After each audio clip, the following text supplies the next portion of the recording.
Hello, masculine warriors out there, and welcome to the Talking Stick Show. So this week I am joined by Laura Massey. Hello, Laura. Good evening. How are you doing? I'm doing really well, thanks, Dale. Yeah, great to be here. Good to see you. And Sean Bibby, how are you doing, my friend? Good, mate. You Real feeling good. strong? You feeling good? Yeah, it feels good to be here. Yes, good to have you as well. So last week we were covering all parts of the divine feminine, and we were dissecting it and talking about the good, the bad, and the in-between. And this show is going to be about the divine masculine. So we're going to be doing role play. We're going to be going into all the parts of what people think divine masculine is, the good parts, the not so good parts. So where should we start, guys? Laura, what does divine masculine mean to you? Because that term gets thrown about a lot. So for a lot of people, it means different things. So for Laura Massey, what does that mean for you? It would mean my ideal partner, Dale. It's what it will mean. So it will mean strength, honor, assertiveness and confidence, being logical, things that I'm not always, a protective energy, I'll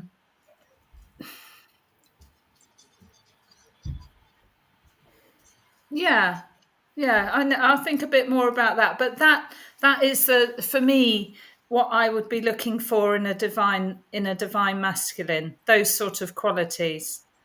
Would you see Archangel Michael's sword in there anywhere? Because it makes me think about when back in the Lightworker days when there was the angel cards and they always had Archangel Michael the masculine with like a 10-pack with a huge sword. And that was portrayed as Michael the masculine warrior. Funny you say that, because when I think of him in my mind, I think of him like more of an effeminate, but still with like the sword and stuff. Just like a slender angel, not 10-packed out. Yes. So for those listening as well, everyone in the chat, put your thoughts in as well. What does divine masculine mean to you? The first impressions you pick up when someone says it, place that in the chat. So Sean, what does it mean to you when I ask that question? Well, I love we're doing this show because I love the divine feminine show. But what comes up when I think of the divine masculine, I think of seeking and finding energy. So energy that's going outwards. I think of things of outsides, not inside. I think of just like something that takes action instead of thinking. Just constant outward moving energies is what I tend to think of when I think of the divine masculine. Yeah, and whereas the divine feminine goes inwards, the divine masculine is an outward energy. Yeah, I agree. Yeah. And then since I learned a little Spanish today, it ends with an O, and feminine ends with an O. Warrior, though. That's how you know. Yango. Yeah, I mean, they're also about survival, aren't they? Providing. Yeah. Like making the house, making the structure, bringing home the bacon, even though it's not necessarily that. But that's what I think of. Bringing home the resources. Yeah. So why don't we talk about kind of like the fine line between masculine and being a zealot? Because I think there's a real fine line in between this. And a lot of people think that being a divine masculine being, but sometimes it can turn into being too controlling or too trying to control a situation. So let's walk between both lines of it and see what's good and what's bad, because providing for someone is great, but sometimes we can be the martyr for our own self where we give ourselves and our power away, and that's not what divine masculine is about. So let's talk a little bit about that. Sean, Laura, do you want to expand on that?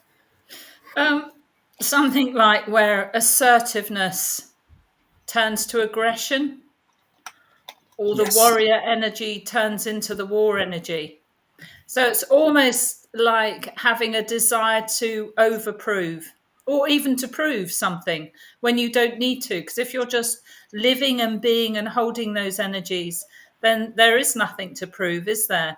So that extreme always seems to me the need to prove, which then comes back to they don't feel happy in their own skin because somewhere along the line, I mean, you could apply this to the divine feminine as well. When you're taking an extreme of something, it means you haven't got that balance within, and you're not happy in your own self. You're taking on others' projections, and you have a need for approval. Beautifully put, Laura. Sean, anything you want to add to that? Yeah. I like how you said extreme, because that's and same with the war energy, because that's what it feels like. That's when it feels like it has a complete separateness, where the masculine, like, because we're supposed to be a balance with two wings and part masculine, part feminine, always circulating. But when it really separates, that's when they're just gone out to war, gone out to prove. Because I tend to think of the feminine as home, and then the masculine as going out to just explore. And then when you're going out exploring forever and you never come home, it's tough and it's rough. Like, it's so nice to be able to come back home into that feminine energy and just relax. You feel comfortable, you feel safe, you feel warm. But you can just be gone forever when you reach that extreme. Yeah. And there's a lovely sort of grounded confidence about a divine masculine too, which again, when that gets out of whack, almost can turn to arrogance. Again, there is that fine line. Yeah, one of my favorite words is gentleman. Yes. Literally, gentleman. Yes. So he's got a balance of feminine energy, and he's still a man. So he's got his masculinity intact. And I think that's just a beautiful coalescence of words. Yeah. What's your take, Dale? I'd say it's finding the balance in between everything and finding the symmetry with everything, and kind of seeing a word or seeing a view, say masculine, feminine. It's about finding balance within the word and not being too, I'd say, polarized within it. For me, divine masculine means listening, respecting, loving, being there for someone, always on the other end of the phone when someone needs to have help, or you need to listen, you need to just chat about things. Protection in a way, because I believe certain friendships, when they hold a unique love space, like all of our friendships, we hold protection in some way around each other, because we're kind of expressing this kind of high energy, high frequency, and it's not perverted. And this is one of the main things I feel with divine masculine, is allowing perversion to come out of the word, because it is perverted, and there are many people who bastardize the word all the time, use it for their own cause, use it for their own narcissism.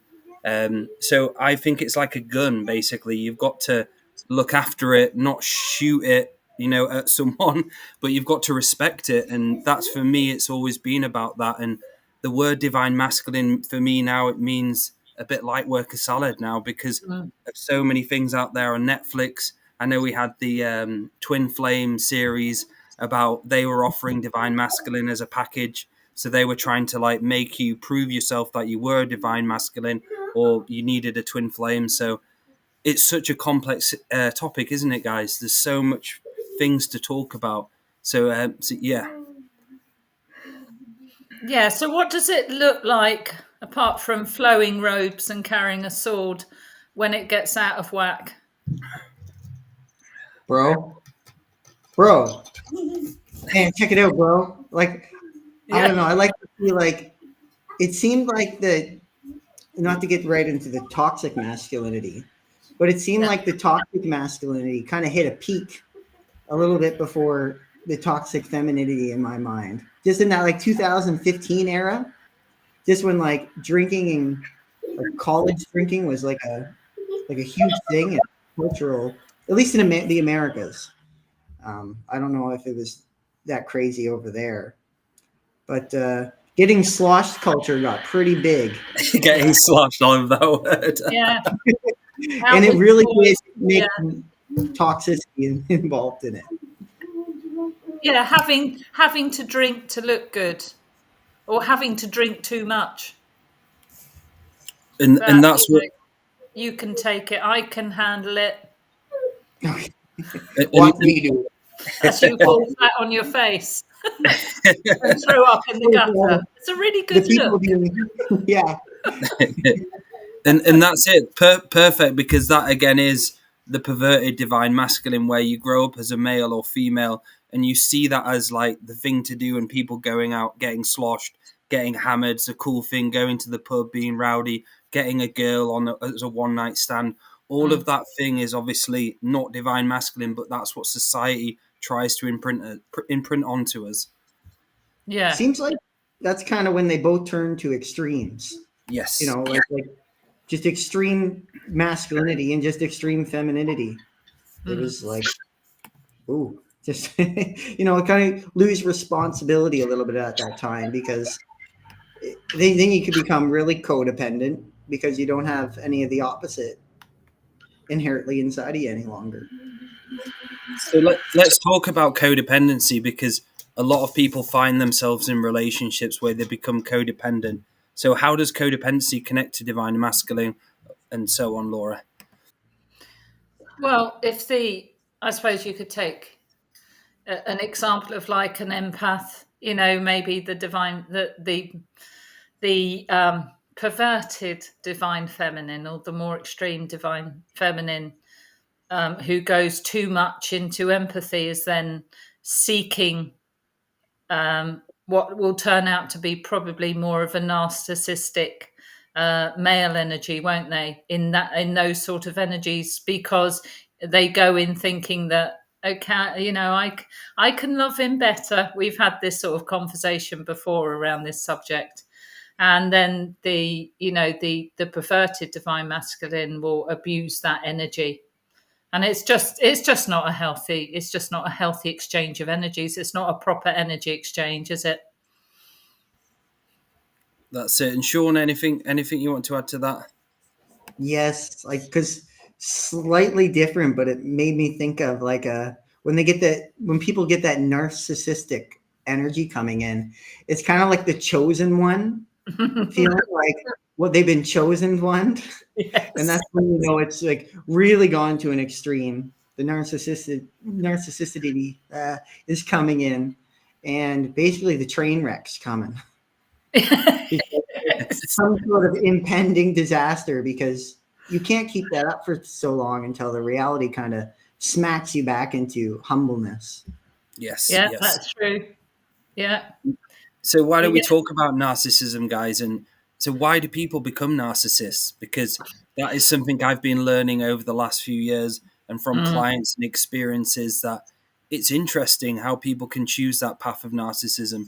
So Laura, what, in your view, how do people become narcissists? What are some of the reasoning behind people turning in to that perverted frequency?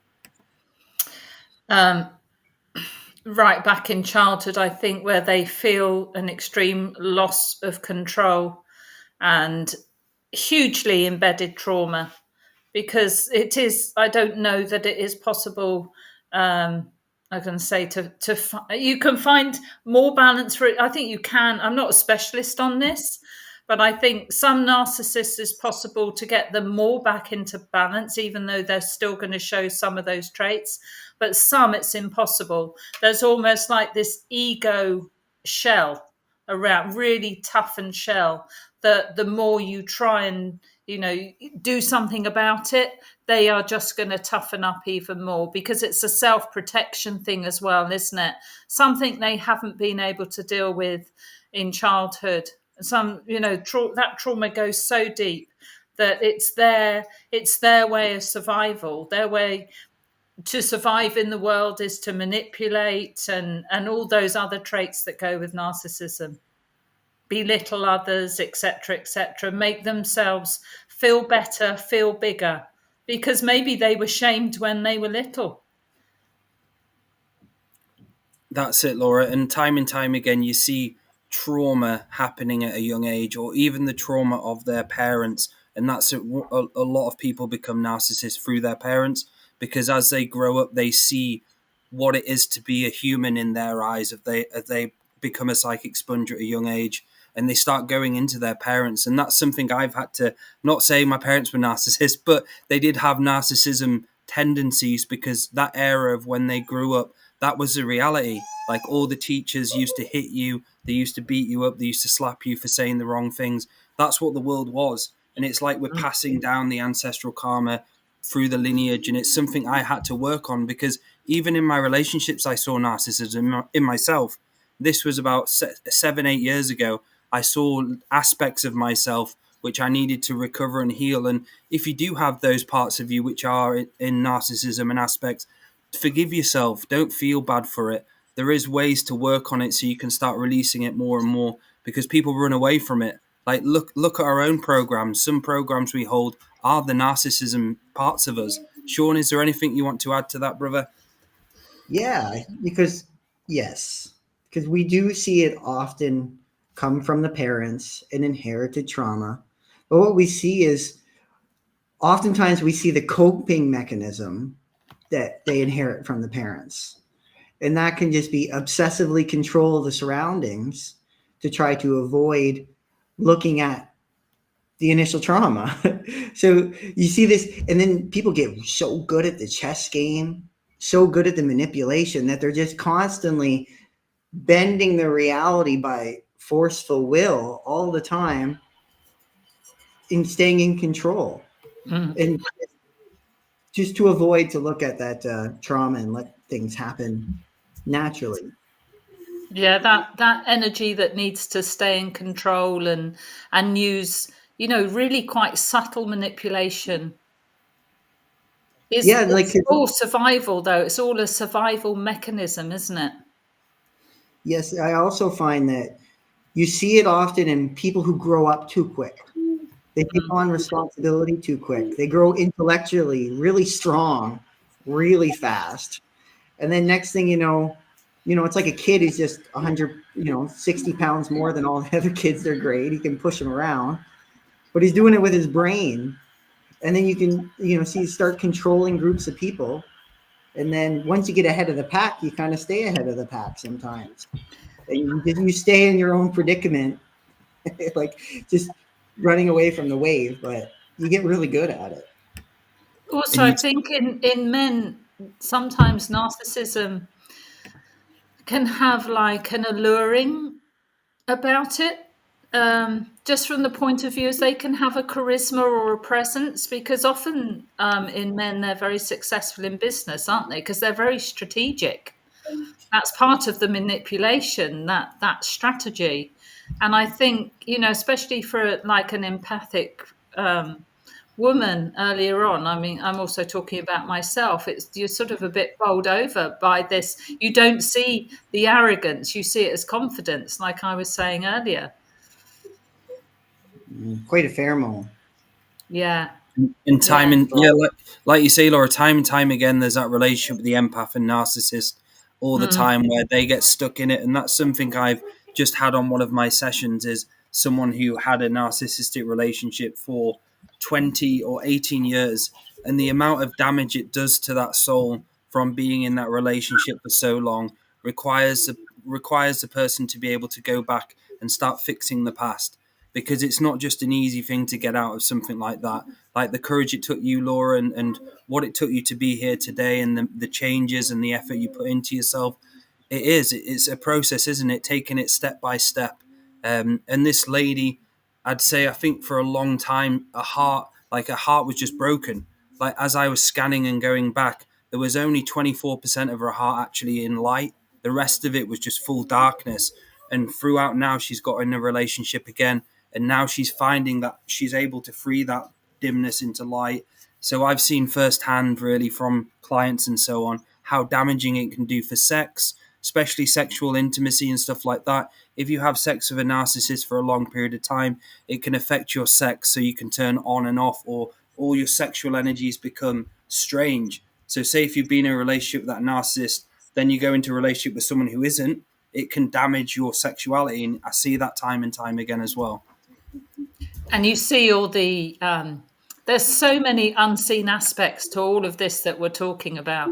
The Yes. psychic attacks from a narcissist as well. Something that doesn't make you feel good because they're really fed up, pissed off, inside that they haven't got their own way, or something hasn't happened the way they want it to, or they're not able to get the control. And all these thoughts actually form this sort of big, I've seen it at me, you know, almost this big sort of ball of energy that hits you, and you have to handle that. So you're not only having to handle the seen world narcissistic energies, you're handling what comes to you in the unseen world. I didn't sort of appreciate that until a while later. So what advice, Laura, can you give to those people who are in that situation where they've come out of a relationship with a narcissist and they're looking to heal and looking to the unseen aspects of everything? What advice can you give from your journey? You're on a self-love journey then. And often if you've had the courage to leave a narcissist, I suppose you could apply it either way round, male or female, but you know, you've got to rekindle that heart flame inside that says, I am worthy, because for so long you've taken on the imprint that you're not worthy. You know, you've been gaslighted for so long. You start to wonder about, you know, about stuff that you remember one way. You think it was the right way, and you're told many times, no, it wasn't like that, and many other things like that. So it really is a journey of getting, because you lose some of your soul as well, you know, with this, because you're taking on trauma too, and you're going into some of those manipulation energies, because you're trying to counteract their manipulation energies, and that's the only way you know in survival. That's another thing learnt in childhood, isn't it? That I used to carry on, you know, I just resorted to that every time I couldn't cope. I went into those manipulation energies, and it's actually recognizing the programs when they come up, how you're reacting, getting that soul back in, getting that heart-mind connection, getting yourself grounded, and really that self-love of looking after yourself, going out there, doing something for yourself, taking up a hobby, something really creative. You've got to start proving to yourself how worthy you are, because you've forgotten that. Beautiful, Laura. Beautiful. And there's someone in the chat who just said narcissistic possession. That is very, very true. Laura, Sean, do you want to talk about that? I'll let you head it again, Laura. Narcissistic possession. Okay.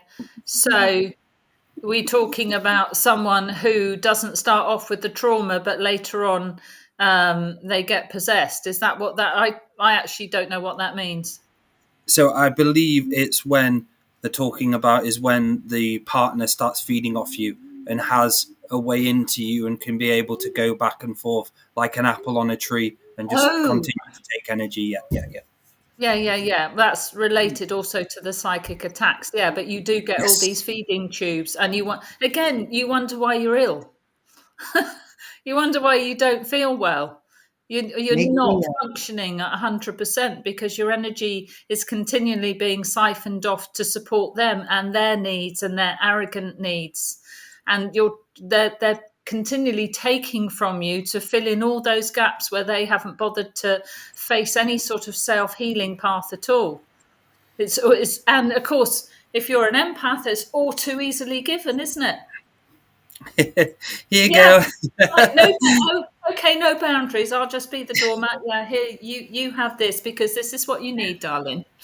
I kind of think of them like the archdemons or like the ghosts, and how we're talking about, like, they kind of build up the trust,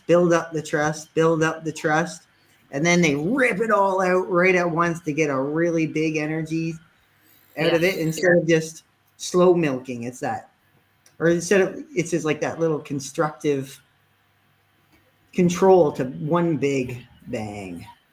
Yes. Yeah. One big bang, the big bang. I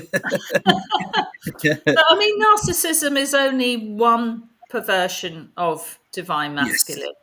So what can we go into next? What can be the next one we can talk about? I'm curious, like, if you are going through some of your own narcissistic tendencies, how would you use divine masculine aspects to get out of it?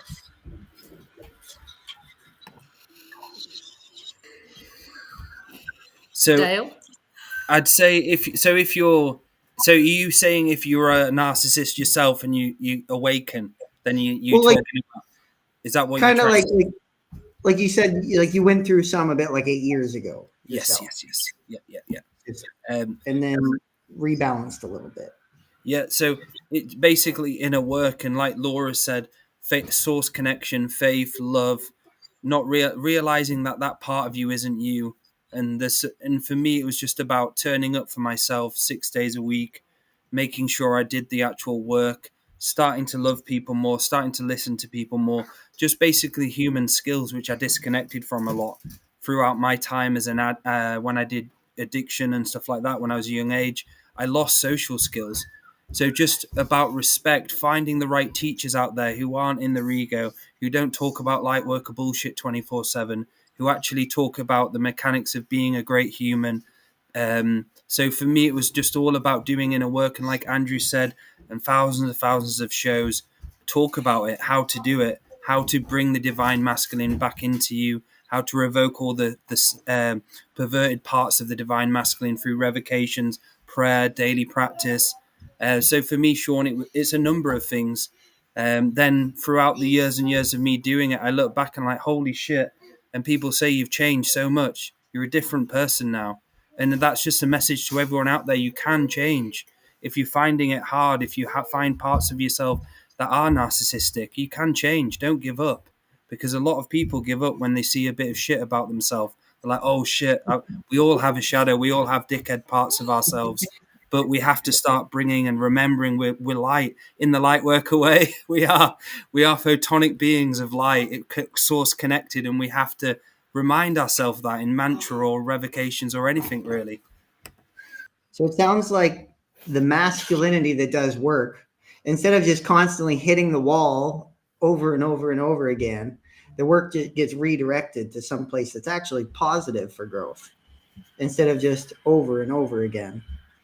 Yes, I suppose that aligns with the divine masculine, the action, the need to take action, and related to the risks with that, isn't it? Having those as balanced risks rather than the sort of perverted divine masculine, which will be all gung ho. Mm-hmm.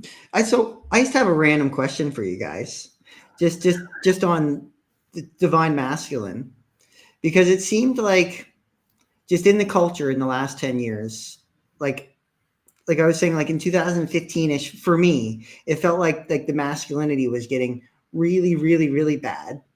And then the women started becoming over masculine. And so women were becoming so empowered that they were now 100% masculine and no longer feminine. And that caused a real pushback from the men. Yeah. Like kind of like how Andrew was saying the other day, how you're starting to see like men get custody just a little bit more and stuff. But it seems like there's like a pendulum swing where a lot of the talks, like there's a balance happening, where just a lot of the, like we looked at the toxic masculinity so much in the past that it's kind of coming around a little bit, and people are like trimming some of the habits of what toxic masculinity was. Yeah, I mean, we continue to see these pendulum swings, don't we? And until people start to do the inner work and really look at that. And what is funny is, I'd say majority of people we meet, I'd say most of them, I don't know if you agree or not, are masculine orientated people. And that you find this time and time again, especially ladies you meet, and they're mostly masculine. There's probably about 10% of them feminine. And that's, again, is due to ancestral karma, the way we've been brought up, the conditioning and so on. It's interesting that, isn't it? And that's something I've had to look into, like, what am I? Am I mainly masculine all the time? And this is, I remember speaking about David Ellis about this, about just learning femininity as well when you're a male, learning the love, learning the touch, especially sexual experiences, allowing both of you to be in a co-creation, a loving space where you want to heal each other, not a perverted space. All of those things I've had to fine tune and really look into as well. And allowing yourself to be vulnerable. Yes, Laura. A man being vulnerable. And when I started doing that, that was Yeah, the best thing ever. I was like, this feels fucking great. Yes, I'm allowed to be vulnerable. I mean, especially over here, we have, well, maybe it's not just the UK, but there's very much, Andrew's always teasing me about the English stiff upper lip. You know, boys can't cry and all that. They're not allowed to be vulnerable. Yeah, we got to play the role. That's it. Yeah. And In regard, just a quick one back to narcissism, because this is just something I thought about earlier, was what about addiction then? Because that was a main thing for me, was a lot of times addictions in people are the narcissist running them, and that is a narcissism, the addiction. So how does that connect to narcissism, the addiction? What do you guys think? Because that's something I've seen time and time again, where the narcissism in the person actually is the addiction, and that's the part of them which is just toxic as hell. Well, addiction to me is how you deal with pain, isn't it? And narcissism is also how you deal with pain. That deep embedded pain. Beautiful. And guys, we have got some great comments in the chat tonight, should I say. We've got some really, really good comments. Should we go through some of them, Laura? Yeah, if anyone's got any questions too, put them in there. I think Andrew will be on in about half an hour. So we have from Eva. I agree, Carolina, the divine masculine is heart-centered. And that's the other thing, isn't it? You know, they're not supposed to be. According to the media. They're tough without having a heart. So from Jackie, at the end of the patriarchy, men will do well to use feminine attributes to change and grow into healing. Yes, very, very true. And that's something I've done as well. Allow myself to explore, like Laura said, the vulnerability of who you are, being touched, giving gentle touch, all sorts of things like that. Instead of the man with the hard hands, that's such a big concept, isn't it? When you get touched by a builder or some man and they've got fucking rock hard hands and they can't touch you softly. The karma of that is just... Yes, the bricklayer.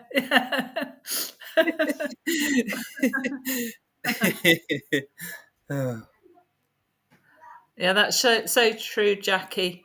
It's being conscious of the strengths and weaknesses in both masculine and feminine.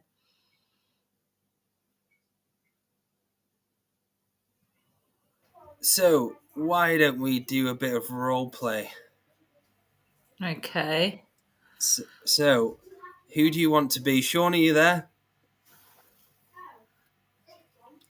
I think we've lost Sean. So who would you like to be, Laura? So we're going to be the perverted masculine speaking to the true masculine. Which one do you want to be? Okay. I thought you were going to have the feminine side. Okay. So well, you want to do that?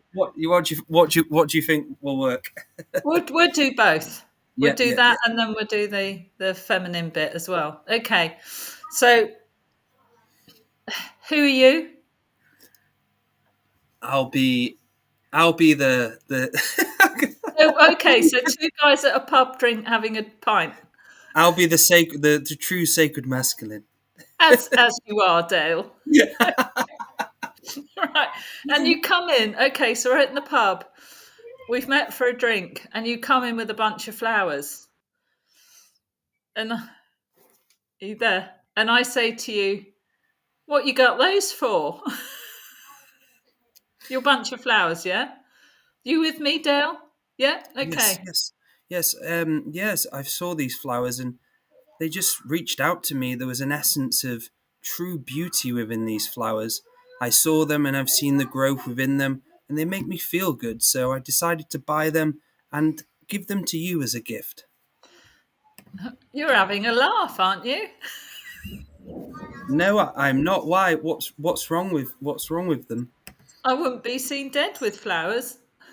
Actually, it probably would be when I got them, was when I was dead. There's something wrong with you, mate. Here, have another pint. Well, that does really hurt my feelings because I thought flowers were meant to be the emotional balances of the self, and I'm very sorry you've been offended by that. Is there anything I can help you with or talk about? Because you're starting to be very rude to me, and I don't appreciate it. I think you need to go and stand over there. I'm going to talk to the lads now. So I'm off to play darts. one second, I'm just going to get my friend Sean, who works with me. We work together in a business, just to come in. So, hello, Sean, are you there? Yeah. Hey, Dale. Hello. So, I see you still got what's the your flowers. concept on flowers? Do you like these flowers I've bought? Because Oh, I love this lady over here doesn't like them. it. Oh, I Don't was a bring me into it. man. I'm being Sorry, a man. this man over here. I'm the man. Sorry. Yes. No wonder Sorry. you thought it was odd. Okay. I'm Oh, being the perverted masculine. Okay. Yeah. That's what I thought. Okay. Glad I we just got got the that words mixed up. clear. Yeah. So, Sean, what's your idea of flowers then? oh, these flowers are lovely. They take so much time and care to grow, and they're so pretty. And why do you think he doesn't accept them into his life? Probably because thinks they cost a lot of money, and they probably can't use it right now, and they're just like a little band-aid. Well, But I they're so just see pretty. them as being very, very feminine. And the lads I drink with, they wouldn't go and pick flowers. So, what's your idea of feminine then? What does feminine mean to you? Oh, something in a short skirt.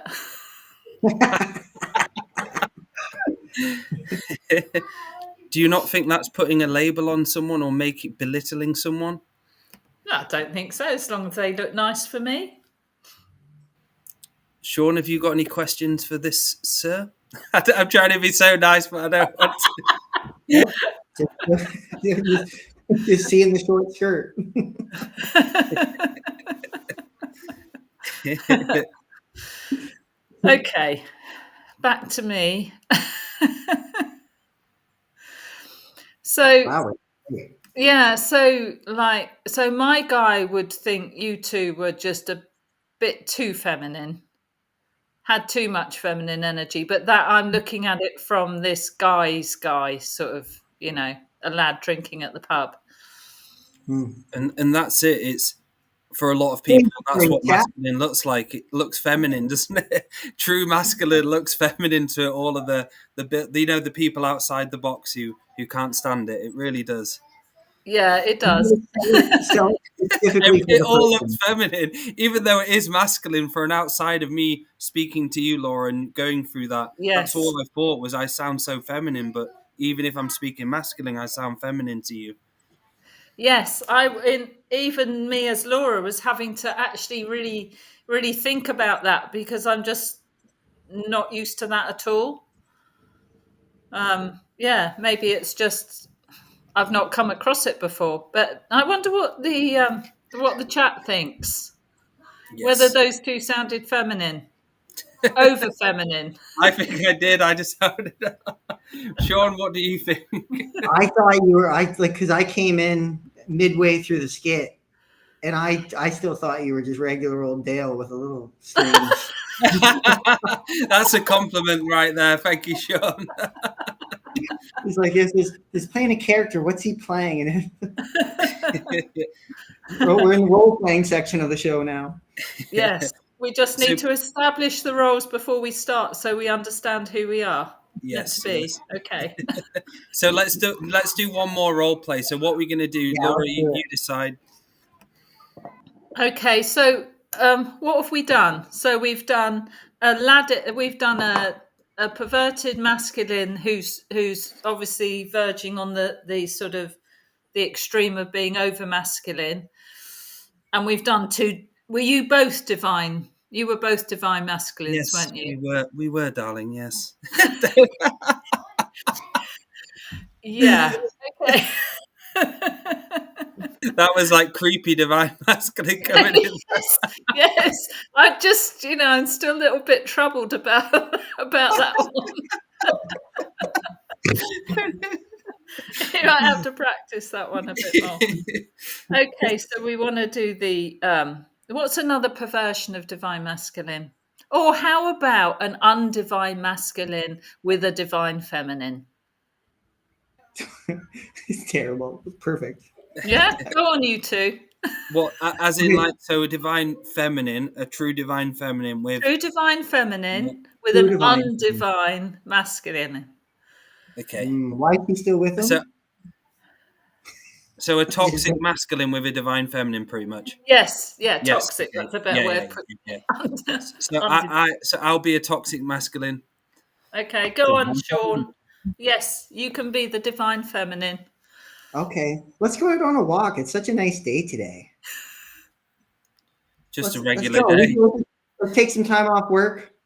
We'll get away from the kids and let's go down the beach. I'm really busy today, unfortunately, mate. I don't feel like doing that. I've got kids to see, got a busy life.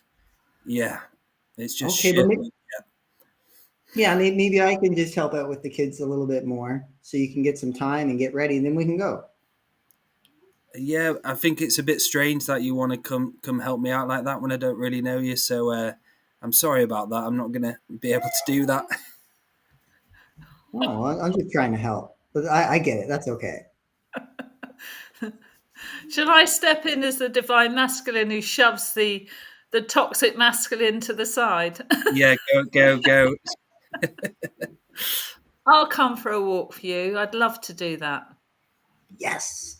Okay. Where are we Okay. going? Where would you like to go? Well, I know this spot and it's just a really nice spot. It's got really good nature. It's down by the water. And it's only like 25 minutes away from here. Fabulous. Would you like me And to I got drive? a car. Do you No, want I me got a to? car. Okay. So you driving? Yeah.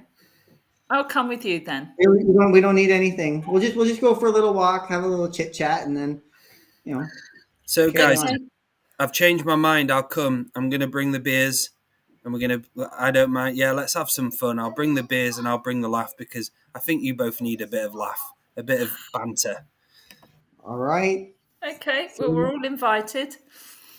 More the merrier. Okay, so you've got to back the car out of the drive. I'll just pop out and see if there's any traffic and help you out. Thank you. Well, it's going to be a lot better with me coming, guys, because you two are very boring. That's what he thinks. Come on, Pop Man, you ready? Have you ever heard of banter?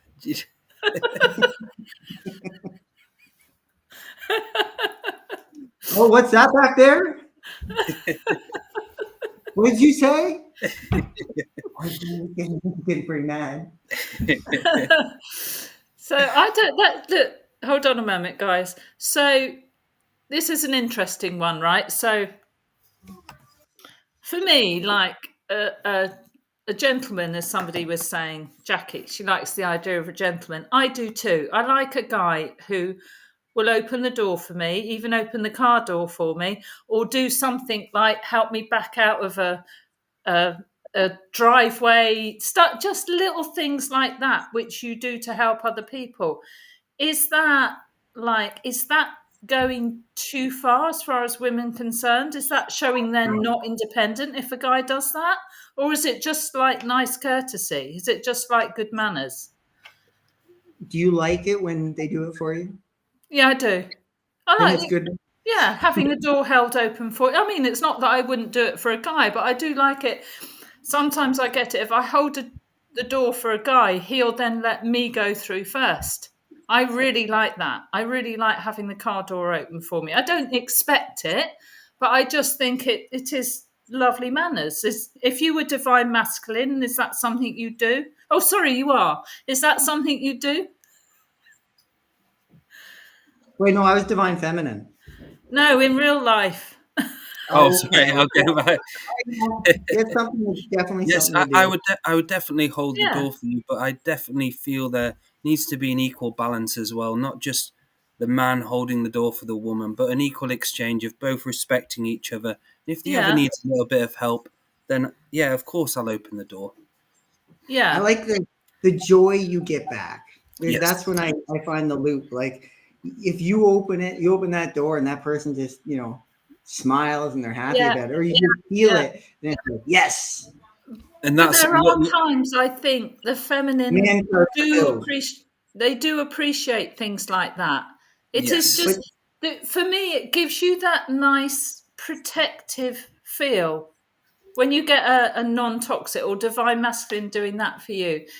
There is that protective feel as they hold the door and you walk under their arm. I mean, maybe I'm just like, you know, I think Laura just likes a handy man to come and right, like nail the back doors in now and then. I'm it's, joking. it's called the don't date little me if you're things. not going to hold the door open for me. But they're little things, guys. Yes. You're doing little things for the person. You're not doing all the little things, and you're not doing all the things until they completely lose their independence. Yeah, it's not about disempowering. It's just about honoring that aspect, the divine feminine or the divine masculine in the other person, isn't it?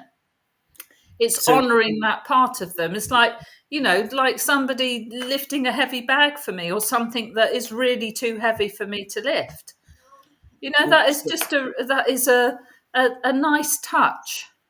So what about then a situation, what you're talking about, a lady going to the car door and waiting and looking at the man to open the door because she Yeah. expects that? What does Yeah. that Fun. from I a wouldn't. neutral perspective, what does that Yeah. feel like, Sean? What does that look like?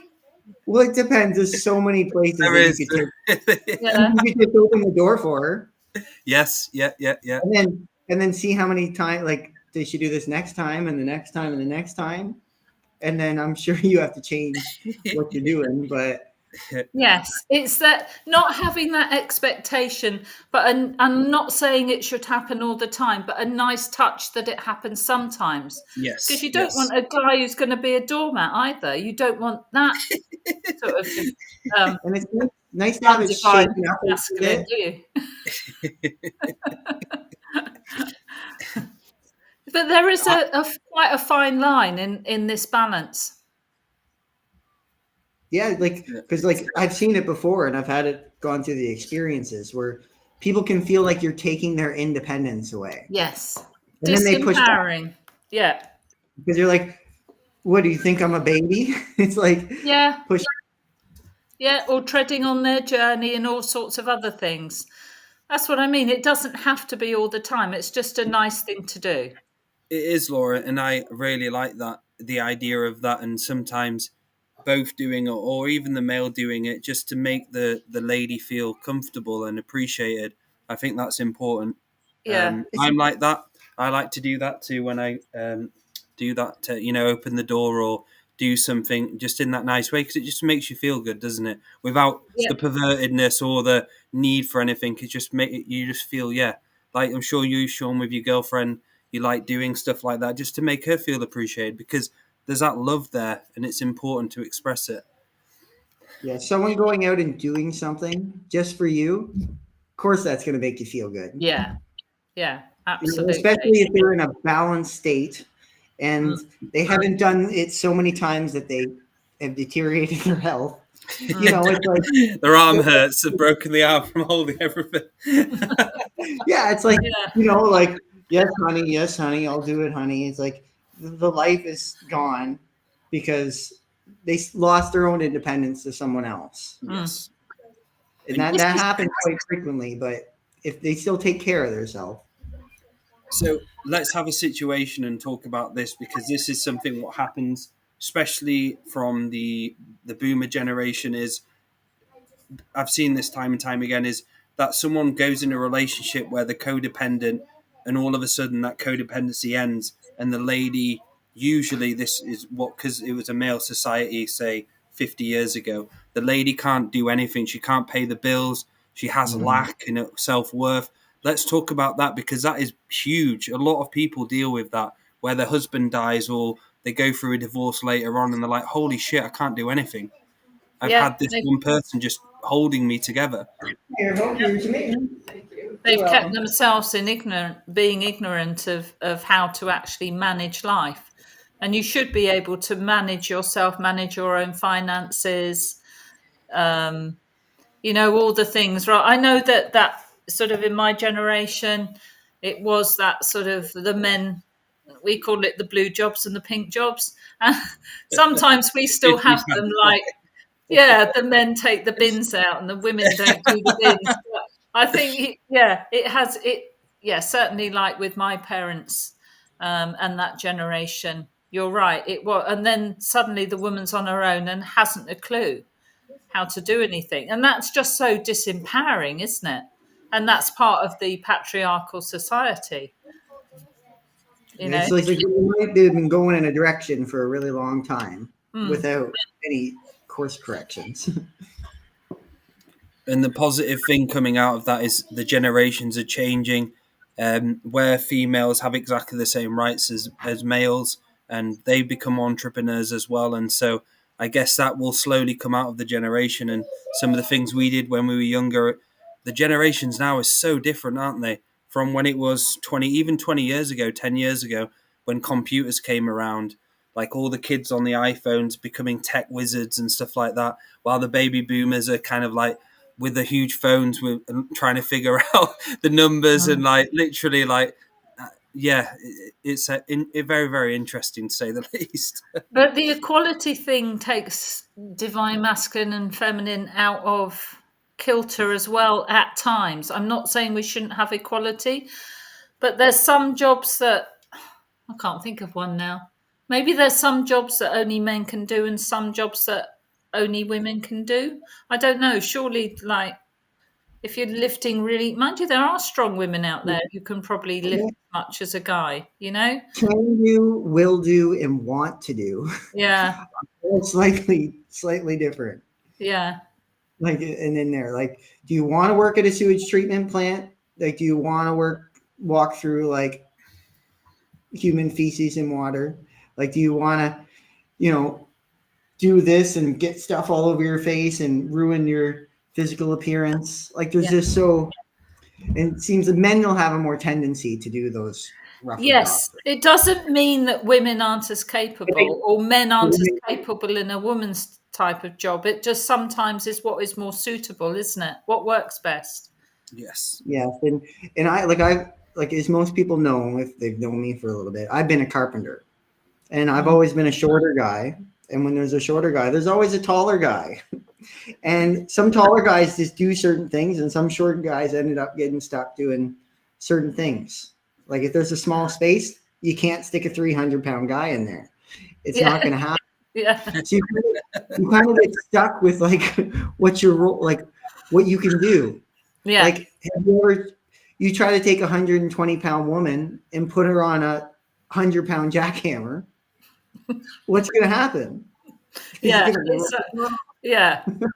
I mean, you can't, men sort of modeling women's lingerie isn't going to work. So there are specific jobs for. What do you want to make, darling? But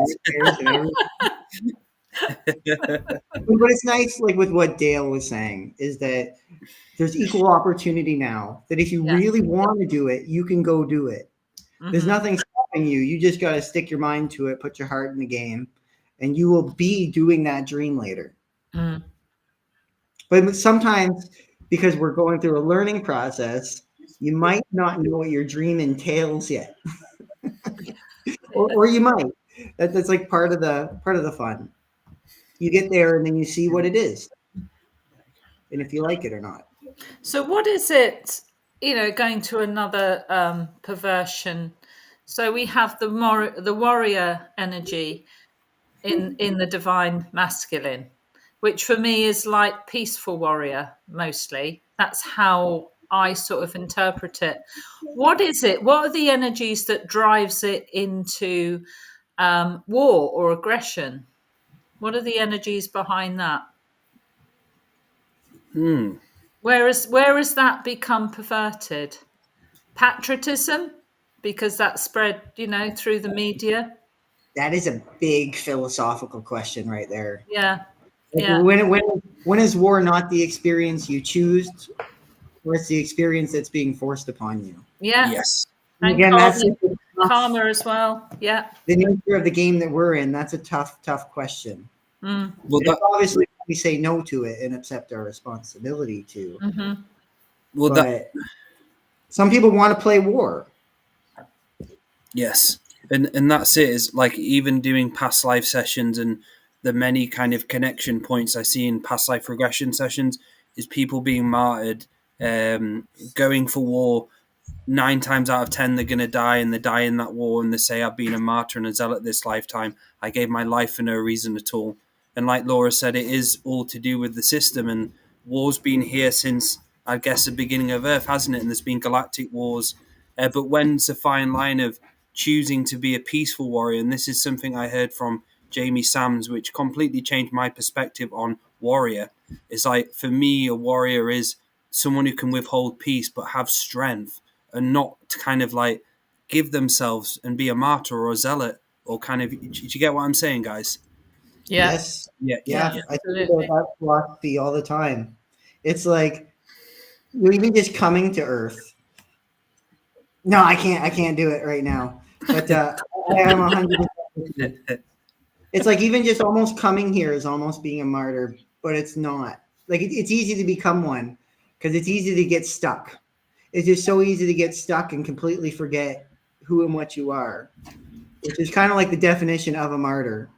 But we can get through it and remember. Like we can get through it and be a warrior, like a peaceful warrior, like Laura was saying. Mm-hmm. And this goes along with man's connection to his heart space too, which is something that seems to be not happening in childhood. Again, it's related to that stiff upper lip and the vulnerability thing and all that, isn't it? Little girls draw hearts, little boys don't tend to. I can count my I don'ts. Like Yeah. when I was little, I don't draw. I don't do art. I don't sing, maybe I kind of do. I don't stretch. I'm not flexible. I actually said these things out loud to myself and like in my mind over and over and over again. So many, and there's probably more. Yeah. It's like I was just raised not to like that, or my cousins didn't like that. And yeah, it really does shape you. The things you say, I don't do that. I don't like that. I don't like pink. I don't like purple. I didn't like pink or purple. Yeah. How can you not like two colors? Like, systematically, okay, well, there's 10 colors and I like 6 of them, so those are no longer options. Like, it's so polarizing when if it gets out of control. So Dale, how do you teach men to find their heart space? Because I know, because women work from within, that it's more of a natural thing for women. I'd say teaching them the remembering of who they are at their soul core. A lot of parts of them have been forgotten, and that's throughout my journey what I see life is all about. Remembering again, remembering the truth of who you are, allowing yourself to come out of the land of forgotten and be remembered again. And this is going and connecting to the contract revocation Andrew did, the what's it called, the Mandala effect, and talking about that, the remembrance and connection point to remembering all of those ancestors who were forgotten. I see that, and I help people. That's for me, helping people do that, remember who they are, because everyone can hold peace, be a peacekeeper, peacemaker.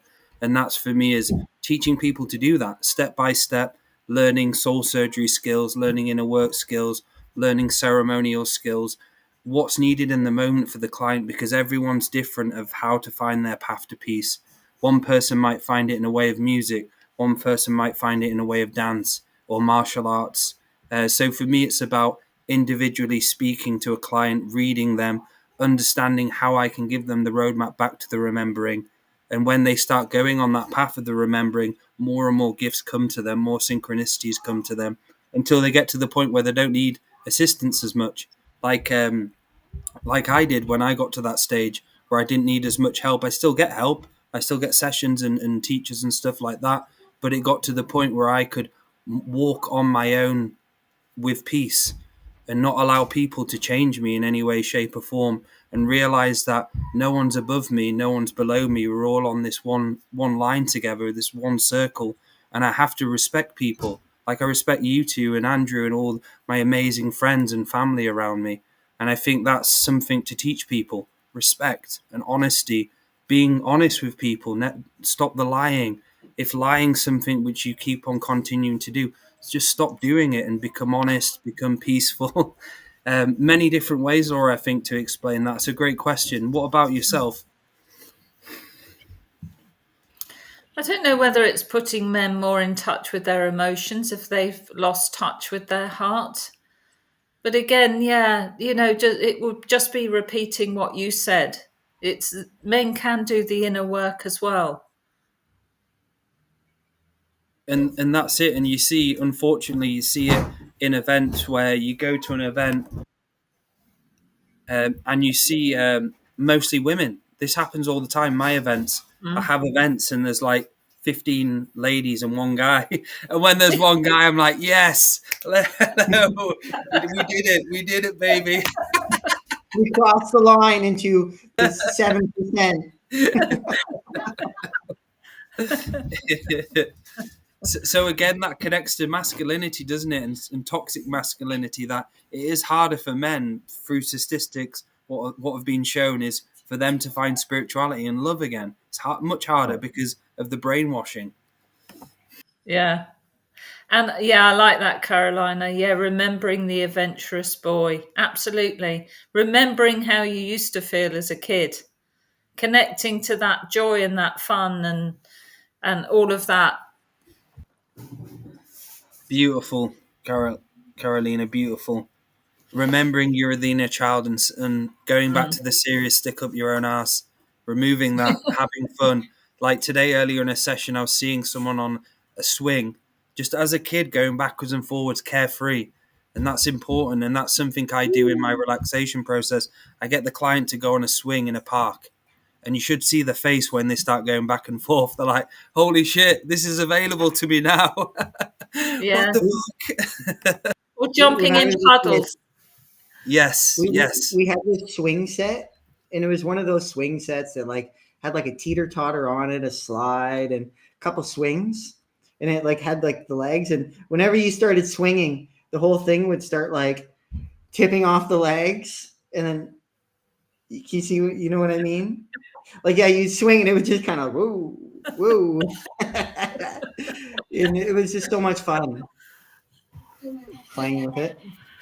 Yes. Carelessly playing with your inner child and joy. And that's something that, again, is something I had to deprogram from myself, playing with the kids. I used to have things, not things against it, but I didn't do it as much. But now I can just turn it on where I'm the child again with them and have fun. And a lot of people don't realize how important that is for the future generations, to see the older, us, the elders, having fun, being children. That when they see it, they're like, holy shit, what are you doing? I love this. Like, you're not the serious fucking adult. You're a child. Like, yes, I am. I'm still a kid. One of the biggest blockages I see with that is physical pain. And as people heal their body and take the pains out of their body, they'll naturally start to play more and more every day. That's why the body work that we always go on about is so important. Because when you get the traumas out of the body, you feel less pain, you feel good. And then when you see someone doing something fun, you just start playing with them. Well, yeah, you're getting rid of the programs that for whatever reason tell you can't do that. You're not worthy of that, you're too old, and all the other stuff. And then every time you move in that direction, you get the pain, and then it just stops the person. And it's just constant distraction. Yes. And you meet those people, don't you, who are so fucking stiff. And you literally just want to go up to them and poke them and start poking the sides and trying to make them laugh. You're like, you serious motherfucker? Like, come on, man. You're not fucking made of concrete. Like, I think it's a toxic masculinity again, that often a lot of women have, that especially older women but men too, is working through the pain. Just Yes. constantly just working Good through one. the pain. Yeah. Yeah, Yeah. all the time. Just work right through it. Never feel it. It's like, no, I don't feel anything. You know, Yeah. they lift up their feet. They got like, you know. Yeah. Ignoring it. Yeah. My dad was like that. Every time you asked him how he was all right. Okay, that was it. Never said anything else, but I'm okay. Even when he was ill, yeah, good. I'm good. Program. So we have Amy here. Yes, I had the same swing set, Sean. I was going to make a funny joke about swinging then, but I didn't bother. Ours was blue. I don't know if it had a little elephant on it, but could have been my imagination. I want to tickle them. We've all had that, right, haven't we? Where we've seen someone so serious, and you're just like, "Please, I want to go up to you and just start giving you tickles to fucking make you laugh." I want to send a props out, and I want to send a props out to all the good dads out there, and just the dads out there, and that good masculine energy. Because my dad built us a tree fort, and I tell you what, well, he built my brother a tree fort, and I inherited it, and it was so much fun. Like having a tree fort, like that is just the best. There's we played all sorts of games in that thing, and we even played war. Lots of war. With pine cones and chestnuts. And it's good fun. You just know when it's fun, and you know when it's crossed the line out of fun into, oh shit, you're trying to hurt that person. You're not trying to just play. Because in good play, accidents always happen. Yes. But sometimes it just, we've all done it. We've all aimed a little bit in the wrong spot on purpose. And we feel bad about it. We learn from it, hopefully. No, that reminds me of, so I spoke to a friend who I used to play games with a long time ago, and he's got kids now, and I messaged him, and I told him I'm on this game because he used to play it with me, and he messaged me back saying, "Oh no, I don't have time, I've grown up, I've got kids now. That was something I did when I was a kid." And I was just like, you're just like, oh, like sometimes playing a video game with your friends, it's just having innocent fun, and it's so important. And that might be a question for everyone to ask themselves. Where do I have my fun? Where do I turn off from spirituality and just enjoy having fun? Because I had a session with Andrew a long time ago, and he asked me that, and I didn't know what to say. He was like, "What do you do for fun?" I was like, meditation, light working. I know. So I had to go out and learn how to fucking have fun. Like, just have a laugh, play chess or whatever, play with balls, whatever you want to do. But can you express it and enjoy it without being so serious about spirituality and so on? I love it. And I love when you get asked those questions that completely blue screen you, freeze you. You're just like, that's like, oh, fuck, he got me here. Because it's like you can't even talk. And it's usually something really simple that just we're no longer able to even compute the answer. We have that time. We've had that on Combine, loads of different sessions where we ask them, "What do you do for fun?" They're like, "Meditation, going for a walk." And we're like, "Oh." What got me was like what can your loneliness tell you about your loneliness? And I was like, I'm good with those lines, aren't I? Oh, there he is. What do you do for fun that isn't spiritual? Nothing. Yeah. Andrew, what do you do for fun? What's not spiritual? Does it involve? I play video games. Hold on. I play video games. I go out to the bar. I used to go out to movies until Disney and the woke community killed the movie industry. Okay. I read books. I write stories. I do all sorts of things. I fish a couple times. I used to fish 7-8 times a year. Now maybe only once or twice a year. I have plenty of hobbies that I go out and do, and that I know will recharge the batteries inside me if I just go do them and stop being a prick to myself. So we'll welcome Andrew to the show. How are you doing, Andrew? Good. How you doing? Yes. So we've been doing role play. So Laura, do you want to tell Andrew about the role play we've been doing? It's been hilarious. Hold on one second. So Sean, those blue screen questions, how many have I gotten you on? At least 5. At least 5. And I love you can blue, even blue ask the screen. same question again 3 times, and it'll still. I love blue screening people. I fucking hate the blue screen, but it's like. And for you millennials out there, that's when Windows would fail 4 or 5 times a day. You get the blue screen, and then your hard drive was fucked. Corrupt your hard drive. Yeah, I think they call it the blue screen of death. Yes. Death.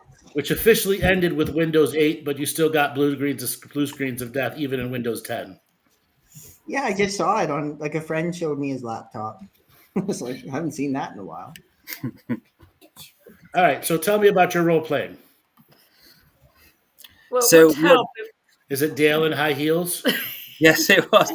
So firstly, I was being the divine masculine, and Laura was being the toxic divine masculine. Then Sean was off for a bit. Then Sean came back on. Then we switched it around, didn't we? Where I was the toxic masculine. Laura, what was the reverse then? What were you? I was divine feminine. And yeah, she was you were the divine toxic masculine, and Sean was the divine feminine, and I was the divine masculine coming in. Yes. That was quite fun.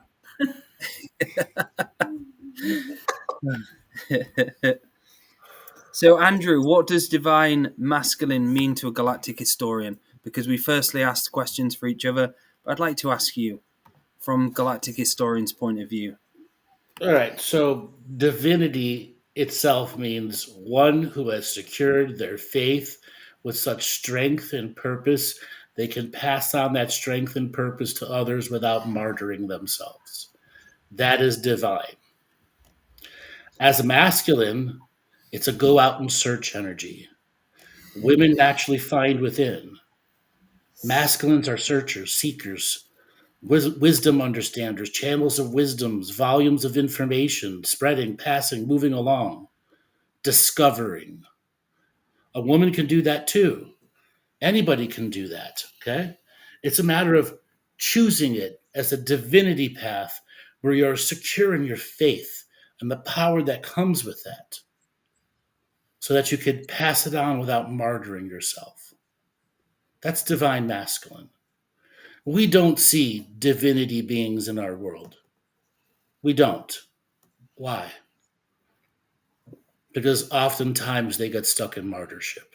Mm. Because so many people are so depressed, so broken, so suppressed by society that they are energy suckers and vampires, which pulls divinity down to its finite levels once again.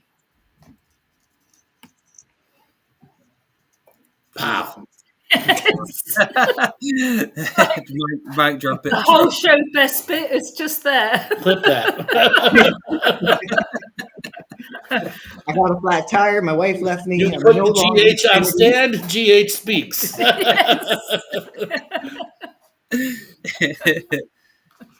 So let's go into more of why society has held it down then, Andrew. Do you feel that's just it's engineered or kind of imprinted onto us from past life? Because that's initially what the system and the control here is trying to do, isn't it? It's trying to suppress it at such a point that you're so scattered and you forget who the fuck you are. And you're just trying to figure it all out in this hairball. Okay. So before we blame the past life, blame the present life. Yes. And before we start using blame for anything, see it as without blame, without shame, and without guilt. Without envy, desire, or greed either. See it for what it is. This lifetime, what did I do to fuck myself up? What? It's not all about past lives, is it? Right. I'm being the toxic masculine, the light worker masculine here. Yes. I thought it was all past lives, man. Let me tell you, there was a while in the career where I'd get four depressies in a day, and I come on to a Thursday show and get another 4 depressies, followed by one diamond in a rough that allowed me to survive another week. I got so good at flipping the depressies around, okay? Turning their heads upside down and inside out until they weren't depressed. And as soon as the phone called in, like, what did the guy do to me? I can't be depressed now. It's all my choice and will. No! And then they reject it. Okay? And that's what I remember from sessions with you a while back. I was like that. Not depressed. I wasn't depressed, but I just had such a... Every time I spoke to you afterwards, I remember saying how fucking uplifted I felt. Like every session I had after I spoke to you, I felt so inspired that I felt like there was this soup over me. But when we had a session, all of a sudden, it wasn't you who was doing. It was just I saw that point of view because you helped me guide me to it. Then it was after that I started to learn how to do it myself, and that was interesting. That and all to do with words, and like you say, that you are the grandmaster of the obvious, and that's all it is. Just bringing that grandmaster of the obvious teaching back, because some of the shit I found myself in, there was so simple ways to get out of it, but I couldn't see it. Why couldn't you see it? Why couldn't you see it?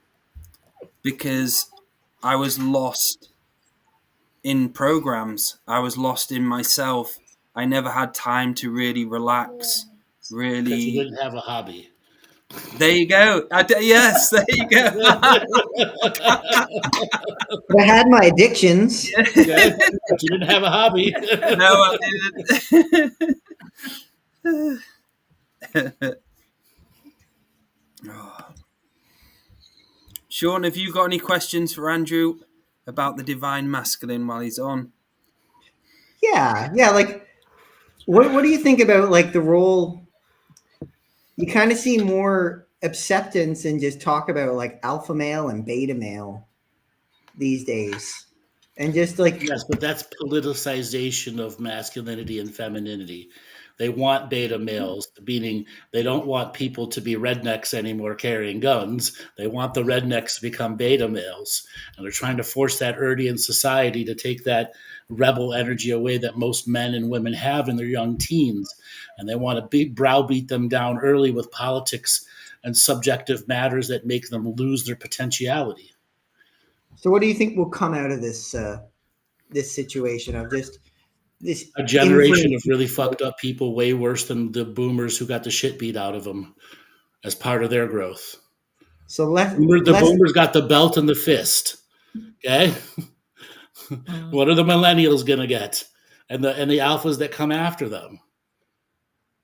No discipline, no nothing, no real education, no masculinity, no femininity, no gender.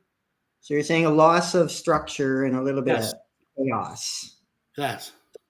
Just chaos. And it's going to take which generation to fix it? The Zs, the Gen Xers. The people who are adults? At the people who are my age now, the Gen Xers. Yes, the ones who are carrying the responsibility. The ones who picked up from the idiot hippies from the 60s who thought the world was going to be perfect, that you could trust the government.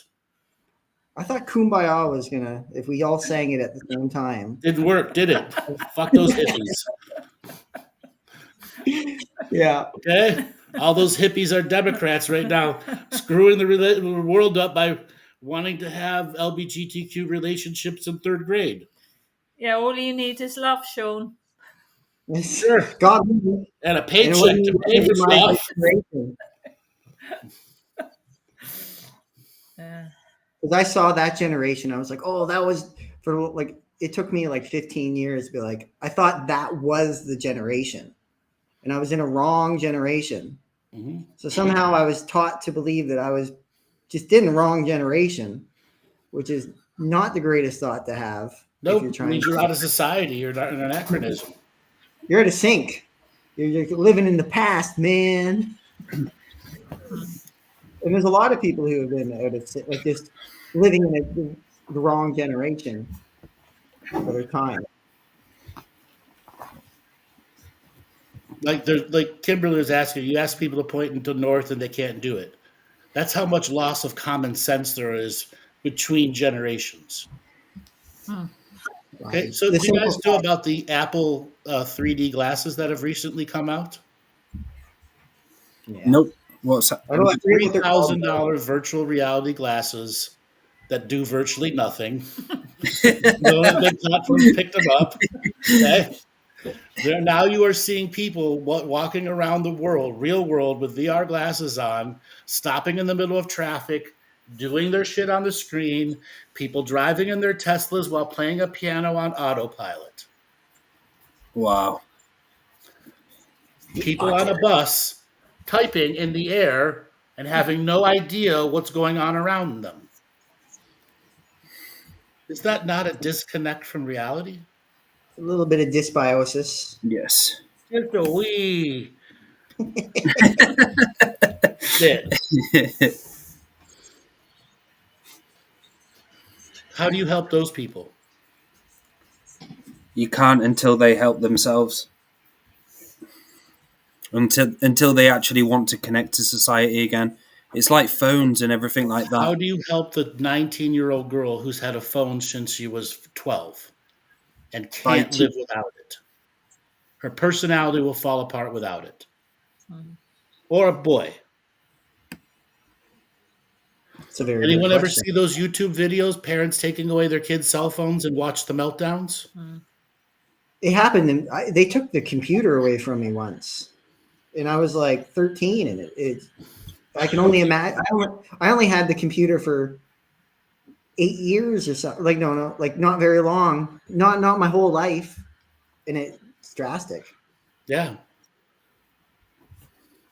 It gives the parents The ones where they take the phone and then they smash it right in front of the girl, or they do that to somebody's Xbox. The world ends. But that's the delusion. They live in that world. I had a delusion break one time where essentially I just realized that I couldn't be doing these. My uncle was on a hammock and I was like 6 and he's trying to have a nap. And he said, "Stop pushing me. Like I'm trying to have a nap." And I was like, hey, hey, hey, hey. And then finally he said, "Can you swim, Sean?" And I'm like, "Yeah, I can swim." And he picked me up, chucked me in the pond. I was like, just like my Xbox would have been shattered or something. I was just like, what? Can this even happen? And if you did that to a millennial or somebody in the Alpha clan right now, you'd go to jail. Yeah, I hope I realize that you'd go to jail. They know their fucking rights. Okay, especially if it's a stranger who throws your kid in the water, but just instead of an uncle. You'd still go to jail. Child abuse. Yeah, but it was such a good lesson. Because I was bugging them. I was just bugging them. Okay. Do you know what a struggle session is? A session, as in like struggle session. No. I highly advise everybody right now to open up a search engine and type in struggle session definition. Dale, read it out loud. Okay. 1 second. So,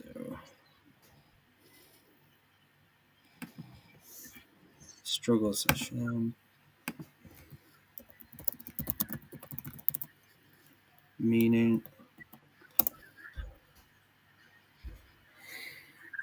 So, struggle sessions are rallies where violent public spectators in China were. No, not it. That's not it. No.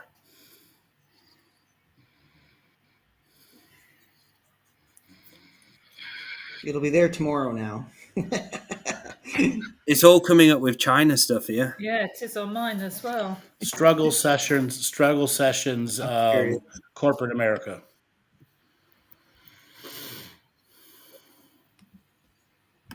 They're trying to take the search engine, that search word away because it's a really bad subject matter right now.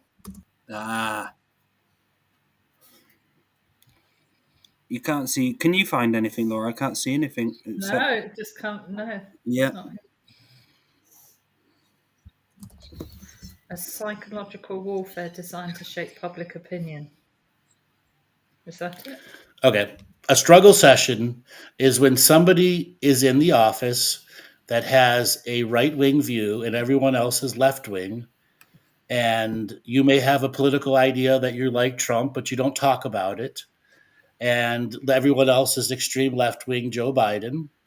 And because you don't abide by their rules, you offend them by just existing. And they insult you for an hour and a half until you agree that you're a bad person. And if you don't, you get fired.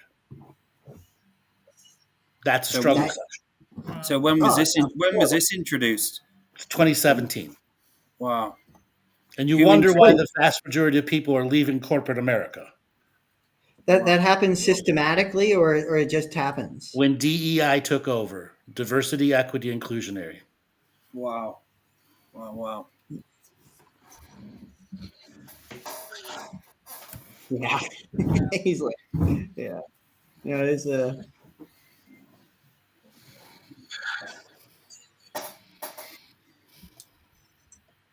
But wait, so that just literally, so that like the higher ups make that happen, or just kind of like understand how DEI took over the corporate world. If you have a high DEI rating, you get a higher buyer credit rating and better lending from the top 5 groups that own $2 trillion or $7 trillion of the economy. If you don't have a high DEI score, they treat you badly and you get terrible rates and don't get good stuff because they basically force you to follow DEI or your corporation will be blackballed. That's what DEI is. So what that means, diversity, equity, inclusion needed to have somebody at an office who was of LGBTQIA plus and disabled and all these other things as a part of the office, but have no skill set, no actual real job. They're just there to be a DEI hire. Oftentimes people who were hired right out of college who had a gender studies degree. Why does a person with gender studies degree need to work at a bank? right. So they're kind of any other high-level corporate office. correct. So Same thing with Hollywood, which then forced all the major corporations to add another 20% to their workforce. So all of a sudden the office was packed full of DEI candidates, hirees, who did nothing actually in the office but caused trouble. 20% more who couldn't do the job. Right. So so now corporate America has 20% overhired people who have no purpose in the job in their corporation. Right. So that's a hell of a massive influence campaign. Sure. If it's That's why you see big corporations support these big organizations, LGBTQIA. First thing first, I'm a very big supporter of LGBTQIA, but don't force your beliefs on me. Okay? Unfortunately, that's what DEI does. If you don't agree with what we say, you're the enemy. So for the aggressive sessions. So for the struggle session, Andrew, who brought that in? Who the DEI people. Ah, okay. Remember, they have no real purpose other than to scold people. Yeah. Wow. It's so fucked up. They would be attached to human resources who decide who's hired and fired. That's just influence on a massive scale. That's like political. That's your psyop. Your political. That's an expensive psyop. No, it's not. It was very easily done. They put all the colleges and universities to go extreme woke, extreme left, and that's what they graduated for the last 15, 18 years. Right. Like, I mean, it beats putting out a few memes or about like a meme army or something. Well, no, there was absolute influence by BlackRock, Megacorp, all the big mega banks to make this happen. Basically, they blackmailed the corporate 500 world, the Fortune 500 companies to take on DEI, or they would be blackballed by all the top 5.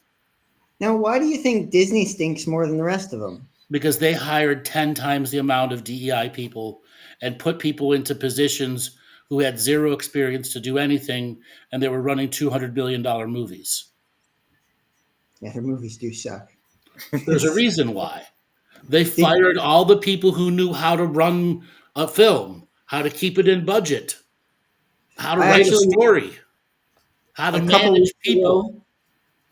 I did watch Miss Marvel, and it looked like it was so cut up and put together. I was like, this is like all-time bad. Did you know Miss Marvel was reshot 3 separate times, and that's all they could come up with? Okay, the new Captain America movie is on its 2nd reshoot. It's going to be a $500 million flop. Okay? But like, how far do the wallets go? Like, you know, not that far. Okay, right now Disney's being bent over by Ike Perlmutter and a couple other people who are trying to do basically a hostile takeover of the board. And Elon Musk is a part of it too.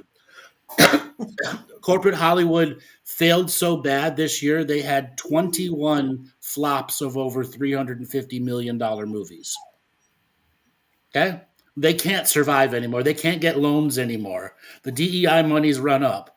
But they're still bloated full of these people who have no idea what to do. So they would have to literally purge the entire management system and start over. And if that were to happen, the way corporate Hollywood works, it takes 5 years for a movie to go from idea to film. Not to mention, like, the mind viruses linger around a little bit. Sure, but that's supported by the social media warfare system. Okay, if the social media warfare system wasn't so in your face, the DEI could be positive for everyone. But they're militarizing people against each other. Like, you know what I watched again some places do it. I watched Everything Everywhere All at Once again. Great movie. And just they had the daughter who was like, you know, with another woman. Yep. And you can see it happen, and it just had no shock appeal. It's just you just accepted it because it was good writing and a good story. Right. What was it in the South Park, the Panderverse? Okay. Make her a girl and turn her into a girl and turn him into a girl and make her gay. That's the big line that came out of it. That's what you see. Disney took over a boy brand of Star Wars and tried to turn it into a girl brand. And they wonder why no one bought it. Why no one liked it. Because it was never meant to be a girl princess brand. Yes. And that's the tough part, because it's not even like they try to put the femininity in the talks, like in the masculinity. You can't just gender swap everybody. No. Make your own product. You bait and switched everyone so many times that they stopped watching your billion-dollar movies. Did. Can I ask both of your opinion on Star Wars Episode 1? Because that was still George Lucas, wasn't it? I was a kid, man. What did you like? All the Lucas stuff is awesome. Anything Disney did with Kathleen Kennedy, terrible. Yeah. Like, it still had that space feeling. But I was swayed because, like, literally cans of Pepsi had little Anakin Skywalker on it, and so they won me over. Here's an example for you: the first trilogy and prequel that Lucas did. It was a $10 billion toy industry per movie. The first Star Wars movie Disney did, it did less than $1 billion in toys. Each movie did $10 billion in toys. You add up all 3 Star Wars movies that Disney has done, you've done a little over $1.5 billion, like $1.65 billion in toys, when they should be at $30 billion in toys. That's how much of a flop it was in the rest of the world. You'd think those DEI inclusion monies, they'd figure out that they'd make more money just from the toys than bending over. Sure. But all the toy manufacturers became DEI at the same time. Okay? You fired all the people who knew what they were doing and replaced them with college-level people who were getting paid 1/4 of what the other guy was being paid for. What did you think was going to happen? Complete and total failures. You think some resurgences have to happen where some people start getting really creative and start putting together some really cheap budget material and film that it just... Sure, but the secondary market for movies has been destroyed. There are no secondary markets anymore. Got to realize what the streaming wars did. You used to be able to make a movie for $12 million and release it in the theater and make $45 million off of it. You don't do that anymore. There are no secondary markets anymore. Now, secondary markets will return because basically Hollywood's in a pickle right now. They can't figure out how to convert the stuff that's been in the pipeline for 3 years or 5 years so it's watchable to the rest of the world. Okay? They're going to continue to put out flop after flop and go out of business. I'll tell That you, means the secondary market now actually has a chance for success. And that means the big studios will just invest into other people outside of their own studio while they're retooling the studio, firing the people who have no idea what they're doing and rehiring the people they fired 8 years ago. Yeah. I'll tell you what, people who know how to stick to a budget. Yeah. And make cinema. And people who know how to use a camera. You know, I don't know if you remember, it was about 6 weeks ago. They wanted to make this Pakistani lady the new director for the new Star Wars that was going to come out under Disney. You know, she's never been to film school, has never directed any movies, only documentaries. And they were going to give her $250 million budget to do Star Wars. Wow. Which would have been a $600 million budget by the end of the thing. Okay, because they don't actually come in with a plan. That's the other thing that Hollywood's done. They stopped coming in with plans. They filmed it and realized it sucked at the end and reshot it. That's why all their movies are so expensive. And suck, because you can actually tell when a person's story hasn't came through in the piece. Like when it's just nothing's coming together, really. Yeah, it's terrible. Terribly written. Yeah. I actually saw like a cool thing. Like there's a guy who he's got one of the best AI YouTube channels that I'm forgetting his name right now. But he's been working with Pixar. Yep. And like they made like an AI system where teaching people like how to learn how to draw and just make a story and a storyboard. Yep. It's actually really cool. Like they still have teachers at the end, but they made a special feedback system where people learn really fast and there's a really good success rate. So I hope good stories come back is what I'm trying to say. That have to come back. Okay.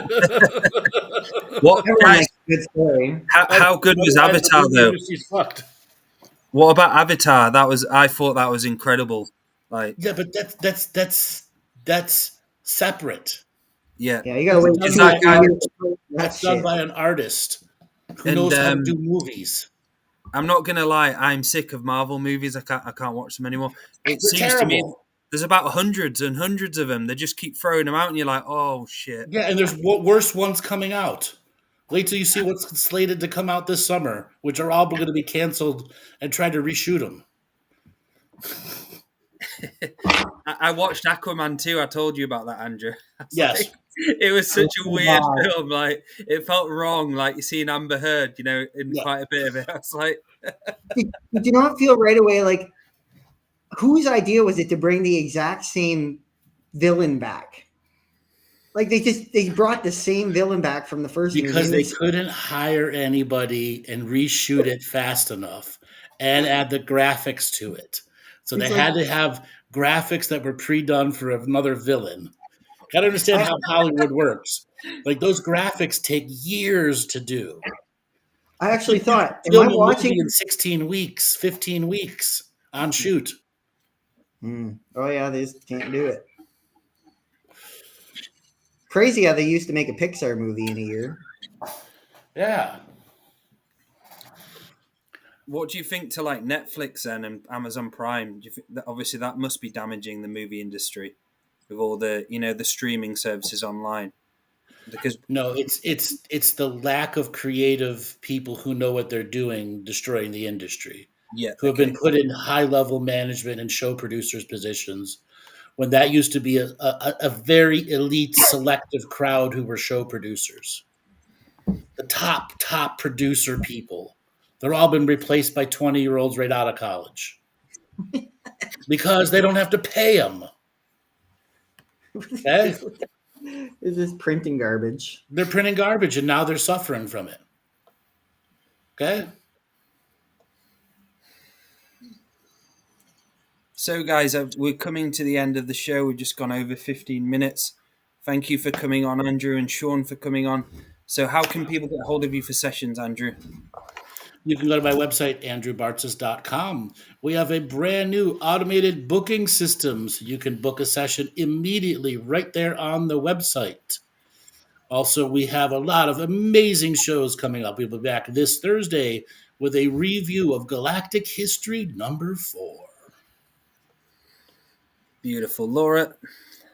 Oh, fun. So we're doing another mini combined healing therapy system in the UK this week, just Andrew and I, and we've got another event coming up for combined healing in York in April, and we're adding the HIFU, which we talked about last week, onto the end of that as well, if any women would like to go for a HIFU treatment, which is a sonic ultrasound, an ultrasound vaginal tightening. Not sonar. Not sonar. I say that every time. I know. Yeah, so we're doing that. And if you'd like a session with me, I'm an ancestral medium, happy to take you to your ancestral fire. You can book a session with me, Laura 2 Feathers with the number 2 @gmail.com. Thank you, sister. Sean? Right on. If anyone wants to come on over to Toronto, you can come right to my shop. And you can get an acupuncture session and a PEMF therapy if you want to try it out. With some red light, we do all sorts of stuff here. But you can get a hold of me and check my site out at myinfinitehealth.ca. Beautiful. And if anybody would like soul surgery, soul retrieval sessions, head over to daletobin.com. And again, thank you all for watching. Thank you, Andrew, Laura, and Sean. Good night, good morning, goodbye.